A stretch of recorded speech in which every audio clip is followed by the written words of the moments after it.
शहर से दूर एक वीरान सी जगह पर मैक्स के पास एक लड़की आकर कहती है, क्या तुम मुझे लिफ्ट दे सकते हो? मैक्स कहता है, जरूर दे सकता हूँ। तभी एक लड़का आकर गाड़ी में सामान रखने लगता है। अब लड़की कहती है, मैं जरा अपने पति की मदद करके आती हूँ। ये कहकर वो पीछे आती है और लड़का कहता है, डेब तुमने इसे अच्छा बेवकूफ बनाया। इसके बाद दोनों एक खेल खेलते हैं, जिसके बाद लड़का कहता है, मैं जीत गया, आज हथौड़े की बारी है। ये सुनकर डेब मैक्स की गाड़ी की तरफ जाती है और जाकर गाड़ी में बैठ जाती है। अब गाड़ी के पास आकर लड़का एक ही वार से मैक्स को मार देता है। यह जैक और डेब सीरियल किलर्स जो मजे के लिए किसी को भी मार सकते थे। अब दोनों एक गैस स्टेशन में आ चुके थे। स्टेशन पर काम करने वाला टॉम डेब को गंदा इशारा करता है, जिसके बाद डेब जैक के पास जाकर कहती है, मुझे वो लड़का बिल्कुल अच्छा नहीं लगा। जैक उसकी बात का मतलब समझ चुका था और जाकर सीधा टॉम पर वार करता है। फिर वो उसे पकड़कर कहता है, मेरी बीवी से माफी मांगो।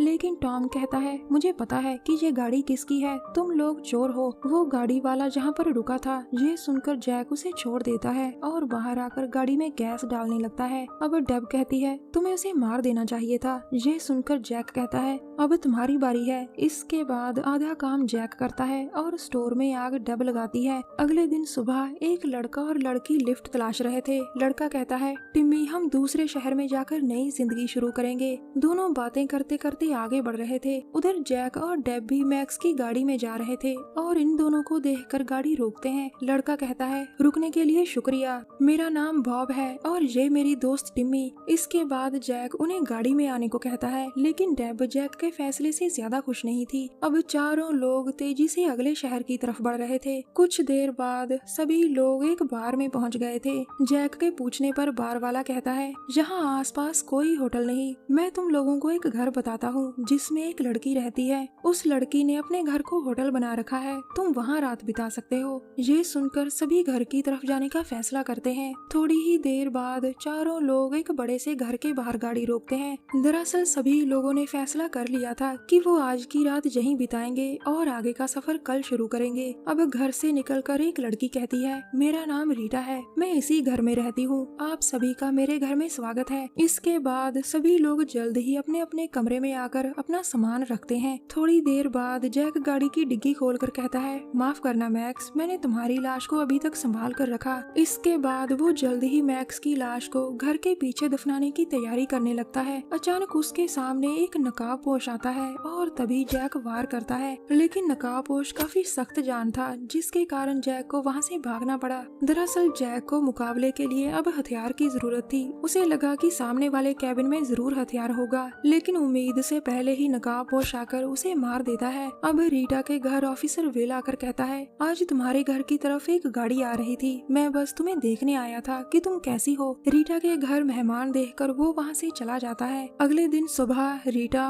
विल और साथी सभी पहाड़ की चढ़ाई करने जा रहे थे। रीटा के बार बार कहने पर डेब और बॉब मान गए थे। विल भी उनकी मदद के लिए जहाँ आ गया था। डेब को लगा कि जैक किसी काम की वजह से कहीं चला गया होगा। थोड़ी ही दूर जाने के बाद अचानक टिम्मी की तबीयत खराब हो जाती है, जिसके बाद सभी लोग थोड़ा आराम करने के लिए रुकते हैं। उधर डेब अकेली ही नदी के किनारे आ गई थी। उसे अंदर ही अंदर जैक की चिंता खाए जा रही थी और तभी नकाबपोश धीरे धीरे उसके पास आता है। वो आते ही उस पर हुक से वार करता है, लेकिन डेब भी कोई आम लड़की नहीं थी। उधर बॉब आराम से टहल रहा था और तभी डेब आकर चिल्लाती है, चलो भागो यहाँ से, वो मेरे पीछे लगा है। लेकिन बॉब उसे संभाल कर जल्दी जल्दी उसकी टांग से हुक निकालता है। इससे पहले कि डेब उसे कुछ बता पाती, तभी एक तेज धार हथियार आता है। बेचारा बॉब, उसका चेहरा बीच से कट चुका था और वो मर गया था। दूसरी तरफ टिम्मी और विल बैठे बातें कर रहे थे और तभी भागती भागती रीटा उनके पास आकर कहती है, मैंने एक नकाबपोश को देखा। उसी वक्त जख्मी डेब भी वहाँ आकर कहती है, वो नकाबपोश रीटा ही है, इसे मार डालो।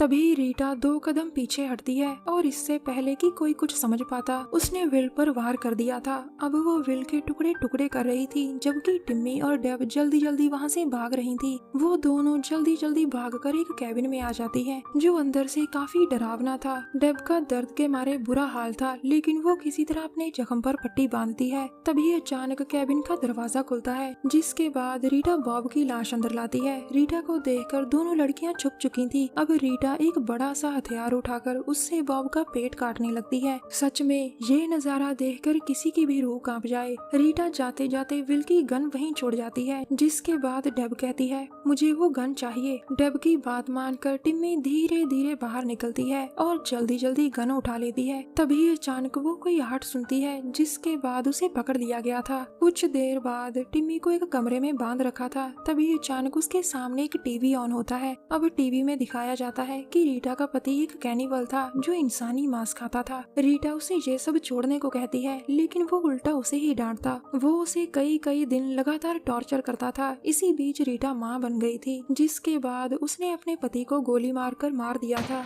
अब टीवी अपने आप बंद हो जाता है, जिसे टिम्मी ध्यान से देख रही थी। अब रीटा उसके पास आकर उसे गालियां देने लगती है और तभी गोली चलाकर डेब कहती है पागल साइको किलर। अब डेब जल्दी जल्दी टिम्मी की तरफ जाकर उसे आजाद करती है, लेकिन तभी रीटा उसे पकड़कर मारने लगती है। अब टिम्मी के सामने दो लड़कियां लड़ रही थी, जिसमें से एक सीरियल किलर थी और एक साइको किलर। इसी बीच रीटा गन उठाकर लाइट पर गोली चलाती है। इसके बाद अंधेरे में एक और गोली चलती है। थोड़ी ही देर बाद टिम्मी रोशनी कर धीरे धीरे आगे बढ़ रही थी। रीटा ने जानबूझकर लाइट पर गोली चलाई थी, क्योंकि वो दोनों का एक साथ मुकाबला नहीं कर सकती थी। अब टिम्मी डेब को ढूंढ रही थी, लेकिन उसे तो रीटा ने मार दिया था। उसकी लाश देखकर वो पूरी तरह से डर चुकी थी और हथौड़ा उठाकर धीरे धीरे आगे बढ़ रही थी। अब वो रीटा के बेडरूम में आ चुकी थी, जहाँ रीटा के पति का सामान पड़ा था। वो अब लाइट ऑन करने ही वाली थी कि तभी रीटा उसके हाथ पर वार करती है। इस वार से टिम्मी पूरी तरह से तड़प गई थी। तभी रीटा के दूसरे वार से वो एक बाथटब में गिरती है, जहाँ पहले से ही एक लाश पड़ी थी। अब रीटा उसे पकड़कर कहती है तुम और तुम्हारे साथी पागल थे। तभी मौका देखकर टिम्मी उसके सिर पर हथौड़े से वार करती है, जिसके बाद वो मर गई थी। कहानी के अंत में सिर्फ टिम्मी बचती है। आखिर में दोस्तों, परिवार का माहौल इंसान पर गहरा असर डालता है। काश रीटा का पति कैनिबल ना होता। हमारी वीडियो देखने के लिए धन्यवाद। प्लीज हमारे चैनल को जरूर सब्सक्राइब करें। मिलते हैं अगली वीडियो में, तब तक के लिए नमस्कार।